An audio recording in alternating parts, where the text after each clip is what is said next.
From the shores of Lake Erie, based out of Erie, Pennsylvania, Between the Ropes with HP.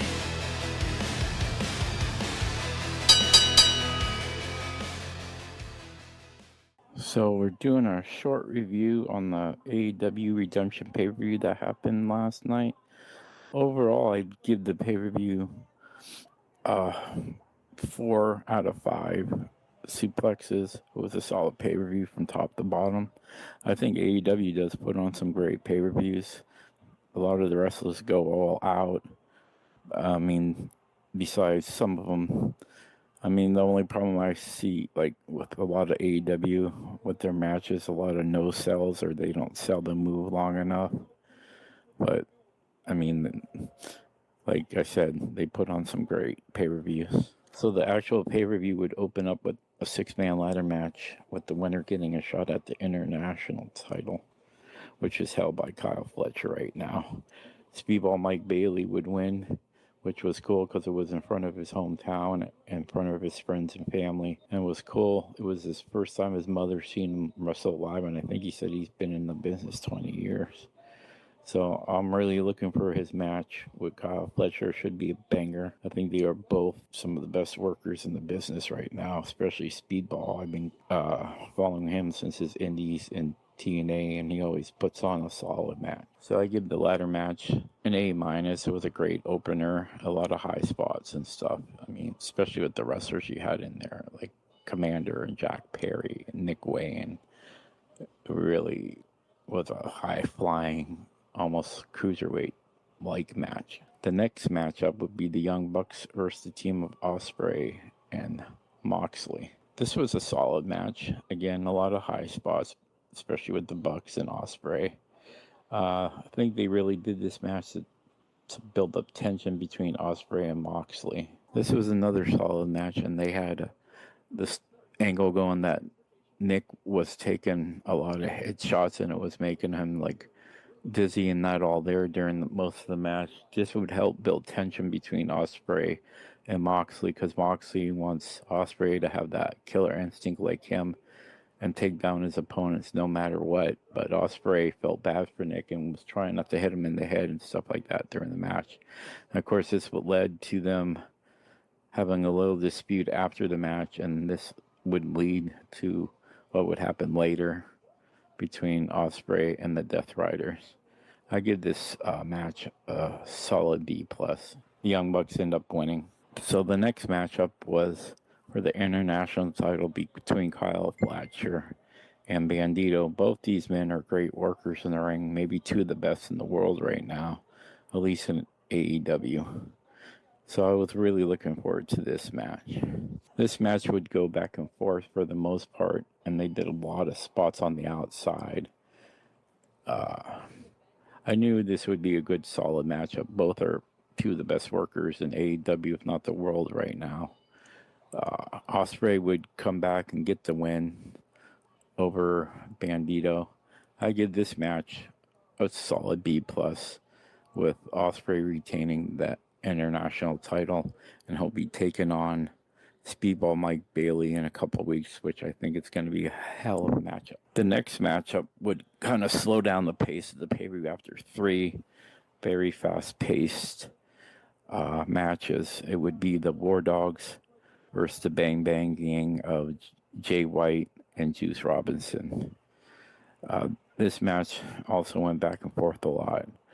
I really thought there was going to be a lot of blood in this match, and I was surprised they didn't bleed at all in this matchup. We would see interference from both teams, even the Death Riders helping out their pals in the War Dogs, with Shafir giving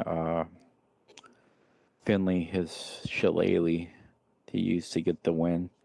It was a solid match. I give it a B-.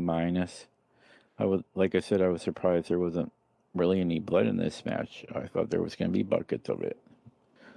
But it was a pretty good match for being a chain match. You don't see many chain matches anymore, especially tag team ones. The next matchup would be for the AEW Tag Team Championship, as Scope and Cage would defend their titles against Claudio and Pac of the Death Riders.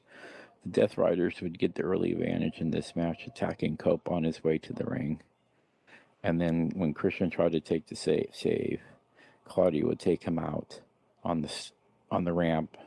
So Death Riders really did rule this match most of the time, with Cope and Cage always trying to get the comeback. Cope and Cage would emerge, getting the win and retaining their tag team titles in a very solid matchup. I give it a B+. The next matchup would be for the TBS title. Shida would be defending against the up-and-coming Mile World, who is coming off a strong showing in the Owen Hart tournament, making it to the finals, losing to Mercedes Moné. Both wrestlers looked strong in this matchup, and when it looked like Shida was going to get the win with the pin, Mile World got to grab the ropes, and this made Shida and the referee go at it, and Maya World would scoop up Shida from behind and get the win for her first title in AEW. This was a solid matchup again. I give it a solid B.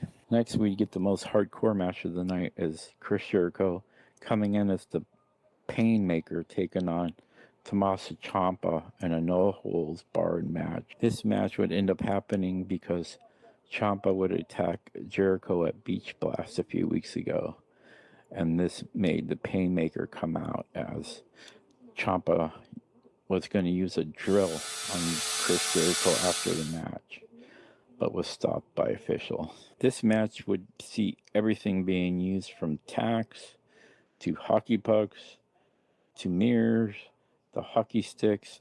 Chris Jericho would end up getting the win, ironically using a drill on Ciampa. This was a very hardcore match, like I said, and there was blood. Not a ton, but there was blood. I thought it was a very entertaining match, especially seeing what they were going to use for weapons, especially when they pulled out the Montreal Canadian mascot plush doll, and Ciampa was pretending to beat it up. I give the match a solid B. The next matchup would see Andrade taking on Mark Davis for the national title.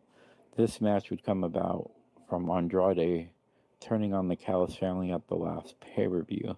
I thought this was a nice, solid matchup. Both wrestlers looked good. I was surprised there was no outside interference by the Callis family. Andrade would end up getting the win for his first title in AEW. I give this match a solid B. Next up would be Willow versus Tekla for the AEW Women's World Championship. I knew this match would be good. I think they're both good, solid workers. We would see interference from Sky Blue, but Willow would fight that off. This was a really good matchup for the women's title, which I thought it would be. Both of them are good workers. Even after some interference by Sky Blue, Willow would get the win. I give this match A-. So we finally get to the main event, which would see the world champion Kenny Omega defending his title against current TNT champion and up-and-comer Kevin Knight. It was a great matchup with two really great workers. They had a lot of high spots, and we'd see some fighting outside the ring. Kenny Omega sure made Kevin Knight look good even in the loss. I really believe that Kevin Knight is the future of AEW, and he showed it up in this matchup. I would give this match a solid A. So after the match, the Death Riders come in and attack Kenny Omega, and then Ospreay came in to make the save. And then Ospreay and Moxley had words, and then it looked like that Moxley convinced Ospreay to use the plastic bag around Omega's head like they did to Daniel Bryan in the past. But then Ospreay ended up ripping up the bag and fighting off the Death Riders. And then afterwards, it looked like Kenny and Ospreay made up, and all of a sudden, Kenny attacked Ospreay, giving him the one-wing angel. So this makes it kind of weird. I mean, first it looked like Ospreay was going to be with the Death Riders and maybe even be the heel going into his match with Kenny Omega at All Out for the title. But now, after what happened, it looked like they're making Kenny Omega the heel. So it'll be interesting to see what happens on Wednesday. Also, It would be so the Dynamite. It's going to be a special Dynamite in 2 weeks on August 5th. A super show with CMLL. That's when Speedball Mike Bailey will be taking on Kyle Fletcher for the international title, which should be a banger of a match. I'm really looking forward to that. Then announced today that the Dynamite that's being held on September 9th is going to be a special one for Rebel, who has ALS, and they've been doing the ALS challengers with a lot of the AEW wrestlers. And they're also selling T-shirts and wristbands with the proceeds going to ALS. So that would be a good show to check out. Of course, next weekend we have SummerSlam on Saturday and Sunday. I'm looking for that. Some of the matches I'm really looking forward to is Oba Fleming versus Lesnar in Hell in a Cell. That should be a great matchup. Could be Lesnar's last match, especially since it's happening in Minnesota. Another match I'm really looking forward to is Sami Zayn versus Balor for the number one contendership to the world title. I think this will be a very evenly matchup, and both wrestlers deserve to win this. But I'm hoping Balor gets it, and God, I hope he wins the world title. That would be great to see him get one more world title around his waist after, especially what happened when he won the Universal title and had to give it up the day after because of a soldier injury. Another matchup I'm really looking for is Chad Gable versus Penta for the Intercontinental Championship.